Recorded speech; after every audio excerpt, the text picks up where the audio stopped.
Amigos, bienvenidos a una nueva edición de su programa Economía y Finanzas. En esta sesión vamos a abordar el tema de la liquidación del impuesto a las utilidades de las empresas.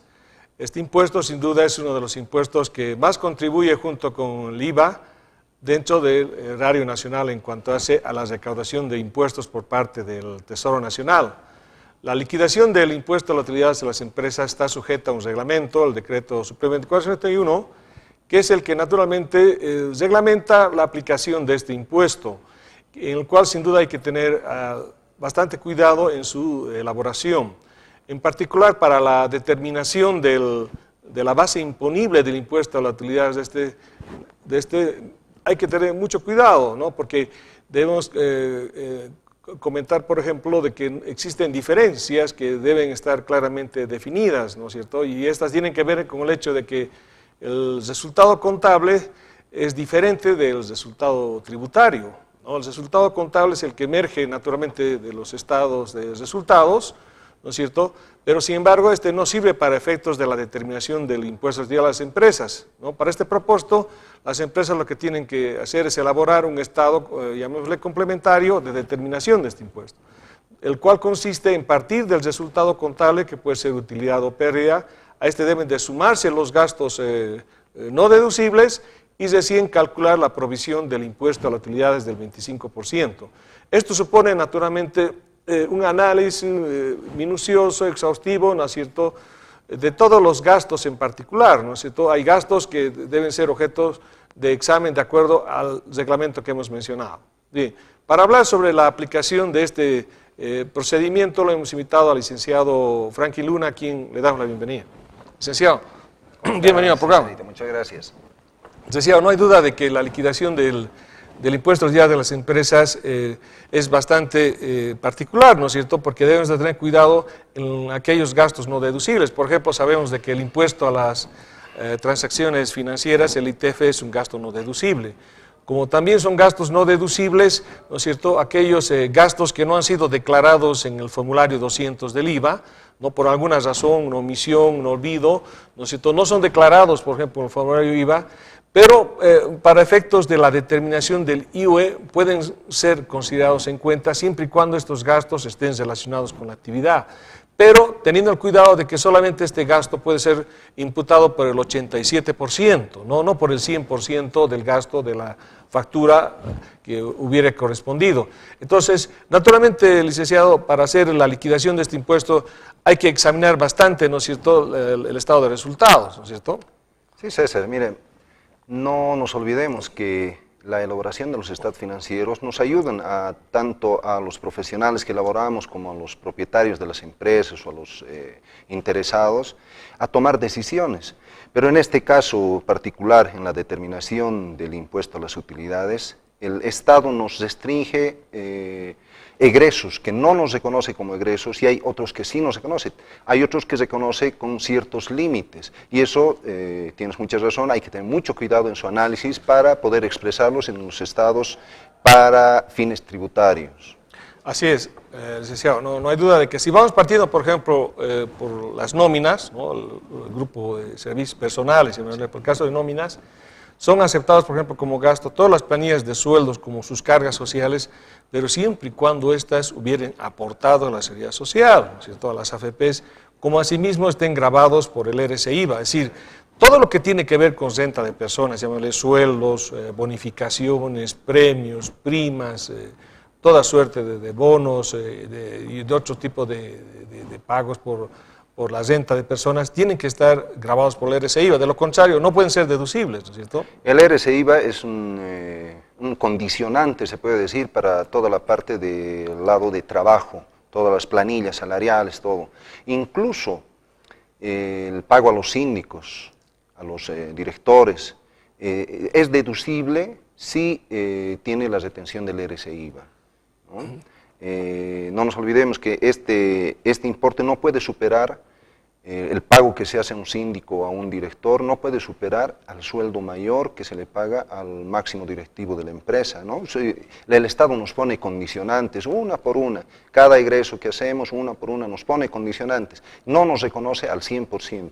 Claro, hay limitaciones, ¿no? Hay limitaciones, como es, por ejemplo, en el caso del grupo de servicios personales, el 8.33 relacionado a gastos, ¿no es cierto?, que tengan que ver con temas deportivos, sociales y otros, no pueden exceder este 8.33. No hay duda, ¿no es cierto?, que, como usted dice, licenciado, ¿no es cierto?, de que en el caso, por ejemplo, de servicios personales, para que estos sean deducibles, tienen que estar necesariamente grabados por el régimen complementario al IVA, ¿no es cierto?, como sucede, por ejemplo, con otro tipo de gastos, por ejemplo, el caso de pago de horas extras sobre tiempos, ¿no? Pero no así, por ejemplo, con el pago de beneficios sociales, ¿no? El pago de beneficios sociales, o el caso particular, por ejemplo, de desahucios, no están grabados por ningún impuesto, ¿no es cierto? Y son gastos total y absolutamente deducibles, ¿no es cierto? Al 100%, sí. ¿No? Entonces, hay ese tipo de consideraciones. Entonces, si vamos avanzando, por ejemplo, después del grupo de servicios personales, tendríamos, digamos, los servicios no personales, en el caso hoy de bienes y servicios, como materiales y suministros también, ¿no es cierto? Los pagos, por ejemplo, de todo tema de servicios, ¿no es cierto?, tiene que estar respaldado por la factura, ¿no es cierto?, o la retención, ¿no?, que sería su equivalente, ¿no es cierto?, pero naturalmente estas facturas tienen que estar relacionadas con, no solo con la actividad principal de la empresa, sino también con el domicilio legal, ¿no es cierto?, porque de lo contrario serían objeto de una depuración, ¿no es cierto, licenciado? Sí, tenemos que tener mucho cuidado cuando estamos pidiendo la factura que nos elaboren correctamente. Servicios básicos, por ejemplo, servicios ¿no? básicos, tiene que figurar el domicilio legal con el cual está inscrito en la administración tributaria, ¿no? Así es, porque si no serían lamentablemente depurados, ¿no? Muchas veces sucede de que no tomamos en cuenta aquello, ¿no?, de que estamos considerando, por ejemplo, teléfonos de nuestros domicilios particulares, ¿no es cierto? Sí, ese es un punto bien importante aclarar, que todo gasto personal privado del gerente, de algún funcionario de rango importante, se puede decir, no son reconocidos, no son deducibles, porque no van con el rubro, la actividad de la empresa, ¿no? Hay que tener mucho cuidado en ese sentido. Claro, muchas veces sucede eso, ¿no es cierto?, de que algunos gastos que realiza el ejecutivo, su entorno familiar, son imputados, ¿no es cierto?, contablemente, y esto naturalmente no corresponde, ¿no es cierto?, van a ser depurados tanto del libro de compras del 200, del formulario 200, como también naturalmente del IVA, ¿no?, porque no tienen relación con la actividad de la empresa, ¿no es cierto? Ahora, naturalmente, este tipo de gastos por bienes, servicios, por materiales y suministros, están alcanzados también por impuestos, ¿no es cierto? En el caso, por ejemplo, de servicios como materiales y suministros, sabemos de que debe de deducirse, ¿no es cierto?, tanto sea el 15.5, ¿no es cierto?, como el 8 correspondiente, ¿no? Están grabados, sabemos nosotros, por el IT y por el IUE, ¿no es cierto?, aclarando que no existe retención sobre el IVA, no existe retención, la retención es sobre el impuesto a las utilidades de las empresas, ¿no es cierto?, dependiendo si es bienes o servicios, ¿no es cierto?, y naturalmente el impuesto a las transacciones, ¿no es cierto? Entonces estos gastos son siempre son deducibles siempre y cuando ¿no?, cumplan, ¿no es cierto?, con ciertos requisitos. Esos requisitos están referidos a que están relacionados con la actividad de la empresa, ¿no es cierto? Sí. Un ejemplo claro podríamos poner en una empresa X, la adquisición de una movilidad. Esta movilidad tiene que demostrar que cumple funciones para el bien de la empresa, para conseguir los objetivos de la empresa. Hagamos de cuenta que el gerente le compra un auto a su hijo y lo hace figurar como activo de la empresa. Para empezar, si no puede demostrar que ese auto está trabajando en favor de la empresa, primero se le va a anular la factura de compra, el IVA crédito.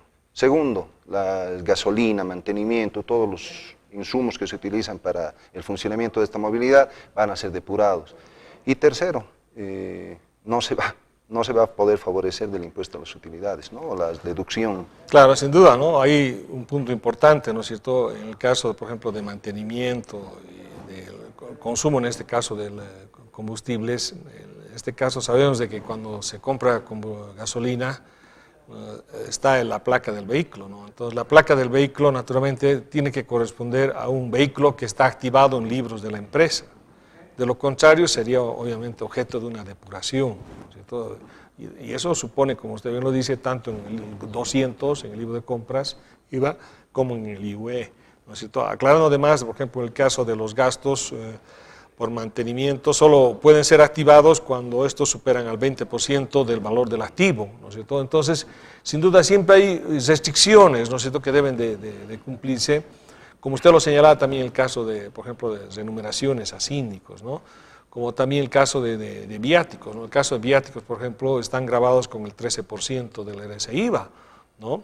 Entonces siempre hay que tomar en cuenta esas consideraciones, ¿no es cierto? Sí, sí.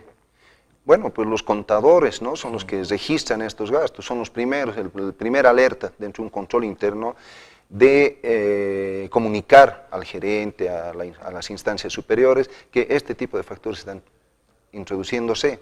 Tiene que dar una alerta. Si es que no da el alerta, bueno, pues ya tendrá sus responsabilidades, ¿no? Pero es una responsabilidad del contador, del administrador, depurar este tipo de facturas, porque a veces, muchas veces cuando trabajamos en empresas privadas, viene el gerente o el dueño, el accionista y nos dice, ¿no?, esta factura ingresa. Claro. Ahí tenemos nosotros que ser los primeros en observar este tipo de situaciones. Tiene que funcionar el control previo, ¿no es cierto? El control previo, como dice, el primer filtro tiene que ser el contador para poder no solo alertar, sino además depurar, ¿no?, todas estas facturas, porque una revisión, por ejemplo, de los extractos bancarios, de todos los débitos, ahí se puede verificar, ¿no es cierto?, que hay muchos gastos que no corresponden a la actividad de la empresa o no están asociados con esta, ¿no? Como usted lo dice, por ejemplo, el caso, los que hemos mencionado, ¿no?, gastos personales, ¿no? Entonces, naturalmente hay limitaciones. Como hay otro tipo de consideraciones, por ejemplo, en el caso de subsidios, ¿no es cierto?, la empresa puede beneficiarse ¿no es cierto?, del gasto, ¿no es cierto?, puede beneficiarse del gasto. Entonces, hay que tomar siempre en cuenta algunas consideraciones que tienen que ver con la liquidación apropiada, correcta, del impuesto a las actividades de las empresas, ¿no es cierto? Así es. Bonito el tema que tocas, esto de los subsidios de lactancia, natalidad, de maternidad, mejor dicho. La factura, como IUE, puede ser deducible, pero también está en controversia si podemos aprovecharnos del IVA. El crédito fiscal. Claro, ya se ha hecho una aclaración al respecto, ¿no? Ya existen aclaraciones, ya existe jurisprudencia, ¿no?, sobre ese tema, ¿no es cierto?, como también sobre otros, ¿no?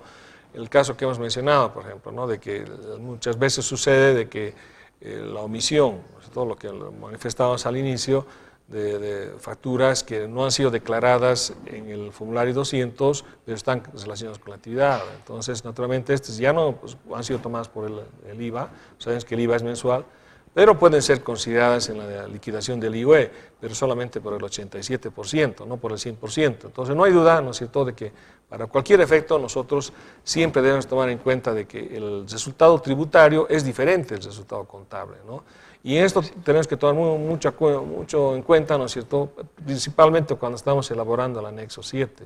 El anexo 7 tiene que ver justamente con la consideración de todos aquellos gastos considerados como no deducibles, ¿no es cierto? En el caso del impuesto a las transacciones, es deducible solamente la porción efectivamente pagada por el contribuyente, ¿no?, la porción efectivamente pagada. Como tú dices, el contribuyente, una vez que paga el IUE, al mes siguiente puede compensarse, ¿no?, puede empezar a compensarse, ¿no?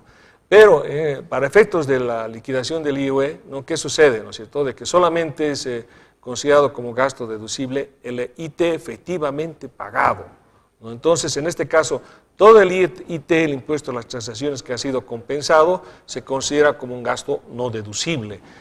Y eso hay que tener mucho en cuenta, ¿no?, porque nosotros en el estado de resultados, evidentemente, tenemos que tomar esa consideración en el caso del impuesto a la transacción. Bien, vamos a ir a una breve pausa comercial, luego continuamos con el programa.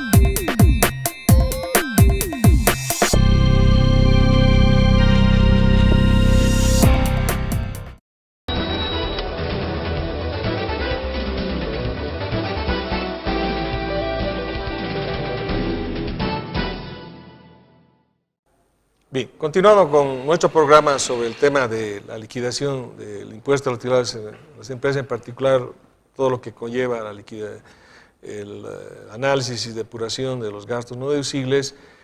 Estamos con el licenciado Frankie Luna haciendo una evaluación y análisis de estos, ¿no?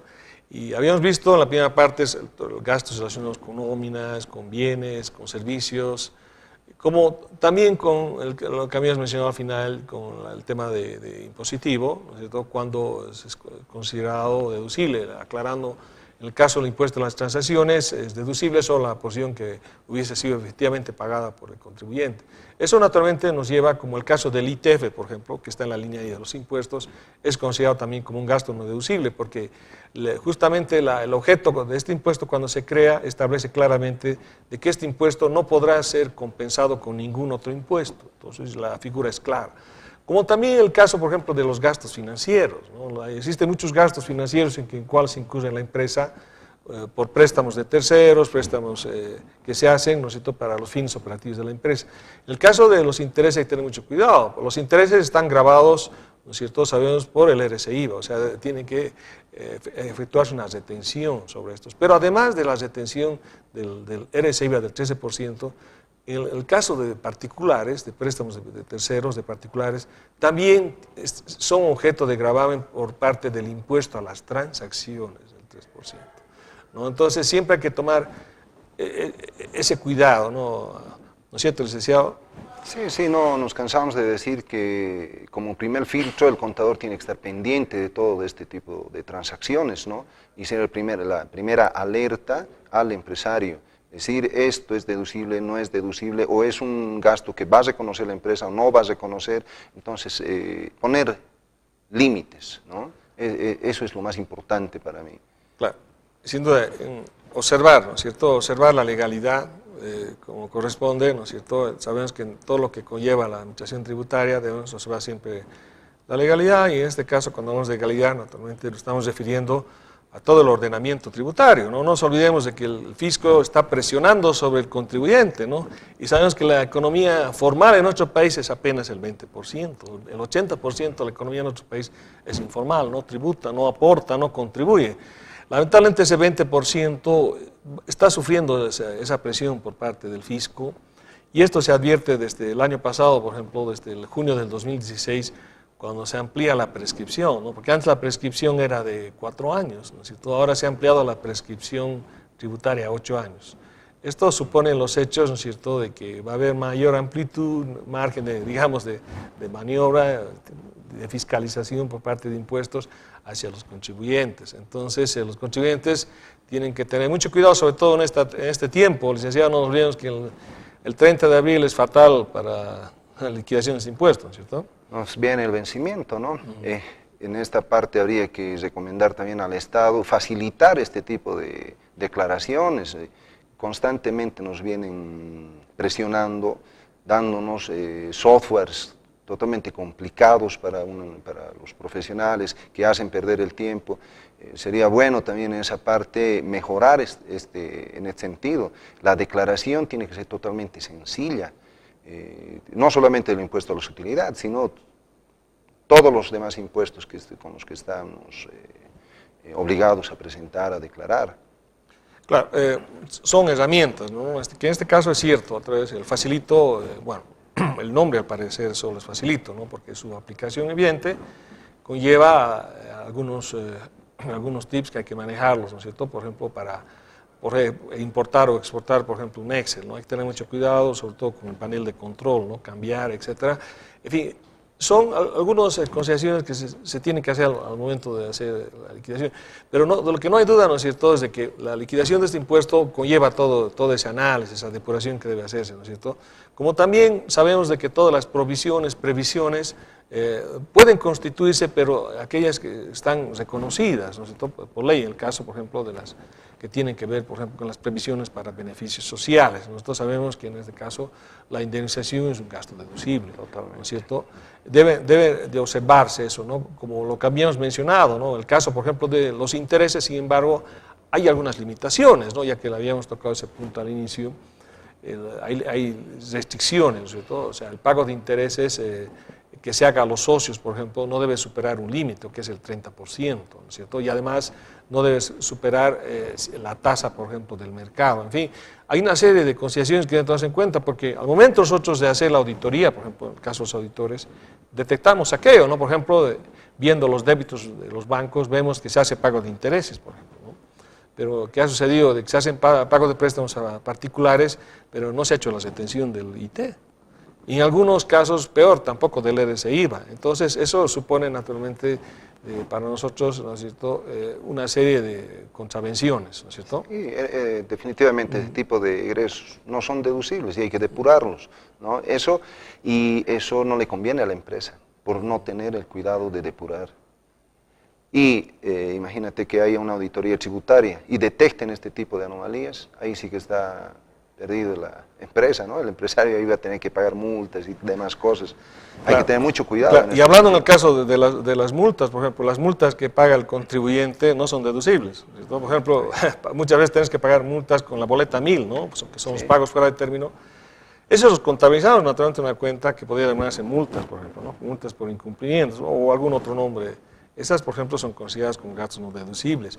Como también es un gasto no deducible las depreciaciones que emerjan de revalorizaciones técnicas de activos fijos. Por eso es que el sector privado, lamentablemente, ninguna empresa del sector privado le conviene hacer revalorizaciones técnicas de activos fijos, porque la depreciación que surja después de estos es un gasto no deducible, ¿no? Entonces ahí tenemos un panorama bastante particular, ¿no? De que el valor neto es cero, ¿no? Porque en el caso de los activos completamente depreciados, la depreciación acumulada es igual al valor del activo, entonces el valor neto es cero.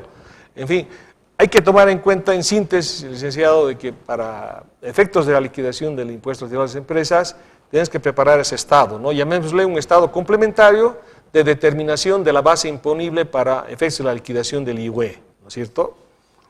Así es, hay que tener mucho cuidado en el análisis cuenta por cuenta, egreso por egreso, factura por factura, si cumplen todos los requisitos para que sean deducibles o no deducibles. Correctamente lo dijiste, hay un estado contable y hay otro estado tributario.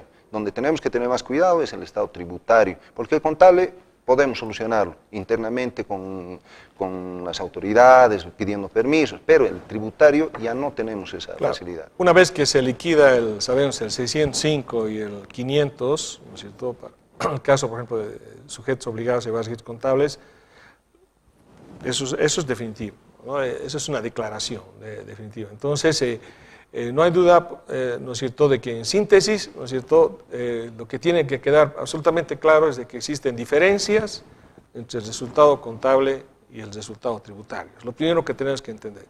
Y naturalmente, para quienes son socios, accionistas, directores, ejecutivos, gerentes de las empresas, tomar en consideración que cuando se contrata una auditoría, ¿no es cierto?, tenemos que tener el cuidado, como diría alguien, be careful, ¿no? Mucho cuidado, en elegir a la empresa que va a hacer la auditoría, ¿no? Porque muchas veces lo que hacemos es contratar a los amigos del contador, ¿no? Entonces, obviamente los amigos del contador nos van a decir que todo está ok, ¿no es cierto? Sin embargo, eso naturalmente no sirve, ¿no es cierto? No sirve porque ante cualquier auditoría eso simplemente va a tener consecuencias fatales, ¿no es cierto? Quizás no en el momento, pero posteriormente, cuando se hagan fiscalizaciones, ahí van a saltar y eso, en el transcurrir del tiempo, significa dinero, un perjuicio para la empresa. Así es, no nos olvidemos, para cerrar, de que, como habíamos mencionado, la prescripción ahora es de 8 años, ¿no es cierto? Esa sin duda es una mala noticia para todo el empresariado y para todos los contribuyentes en general, ¿no? Bien, amigos. Licenciado, le agradecemos pues su participación en el programa y lo estaremos invitando a una próxima. Mucho placer, César. Gracias. Amigos, buenas noches.